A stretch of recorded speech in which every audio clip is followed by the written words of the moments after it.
किसी गांव में फजलो नामी मेहनत कश रहता था। वो रोज मजदूरी की तलाश में घर से निकलता था, जो कभी मिल जाते और कभी इसे खाली हाथ वापस आना पड़ता।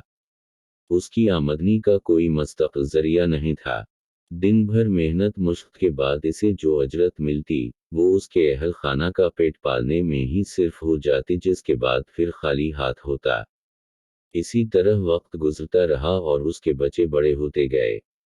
अब उनकी ज़रूरतें उसके कलील आमदनी से पूरी नहीं होती थीं। उस आमदनी का दारोमदार भी मजदूरी मिलने पर था। इसे कई कई रोज तक बेकार बैठना पड़ता था। ज़रूरतें बढ़ने के बाद उसकी बीवी ने उससे कहा कि अब आमदनी का कोई मुस्तकिल ज़रिया तलाश करो।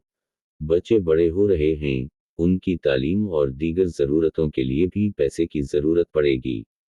मेहनती तो वो था ही। बीवी की बात सुनकर उसने एक फैसला किया। अगले ही रोज वो बाजार गया और उसके पास जो थोड़ी बहुत रकम थी उससे एक कुल्हाड़ा खरीद कर लाया। उसके घर के करीब ही जंगल था, उसने वहां से लकड़ियां काटी और बाजार में ले जाकर फरोख्त कर दी। उससे अच्छी खासी आमदनी हुई और ये उसकी जिंदगी का पहला दिन था जब उसने और उसके बीवी बच्चों ने पेट भर कर खाना खाया।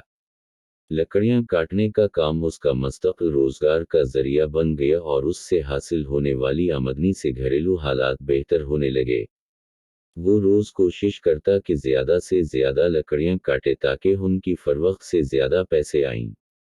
लेकिन चंद माह बाद ही उसके इस्तादाद कार में कमी आने लगी और उसके कुल्हाड़े से इतनी लकड़ियां नहीं कट पाती जितनी वो इब्तिदाई दिनों में काटता था। उस सूरतहाल से उसकी रोजाना की आमदनी भी मुतासिर होने लगी और उसके घरेलू हालात फिर से बदतर होने लगे। उसकी बीवी ने उससे सबब पूछा तो उसने बताया कि अब उससे पहले की तरह ज्यादा लकड़ियां नहीं काटी जाती, हालांकि वो तमाम दिन मेहनत करता है। कुल्हाड़ा दरख्त पर पहले की तरह नहीं चलता, जिसकी वजह से इसे लकड़ियां काटने में दुश्वारियों का सामना होता है। उसकी बीवी ने इंतहाई सोच बचार के बाद अपने शोहर से पूछा कि उसने कुल्हाड़ा खरीदने के बाद कितनी मर्तबा उस पर धार लगवाई है। फजलो ने जवाब दिया कि इसे धार लगवाने का ख्याल ही नहीं आया। दूसरी बात यह कि अगर मैं कुल्हाड़ा तेज कराने जाऊंगा तो लकड़ियां किस वक्त काटूंगा। उस पर बीवी बोली कि अगर कुल्हाड़े को धार लगवाने में थोड़ा सा वक्त सिर्फ कर दोगे तो उसकी कारकर्दगी में इजाफा होने के बाद कम वक्त में ज्यादा लकड़ियां काट लोगे और तमही मुश्क भी कम करना पड़ेगी। फजलों की समझ में बीवी की बात आ गई और उसके बाद वो बाकायदगी के साथ कुल्हाड़े पर धार लगवाने लगा, जिससे उसकी कारकर्दगी पहले जैसी हो गई और उसके घरेलू हालात फिर से बेहतर होने लगे।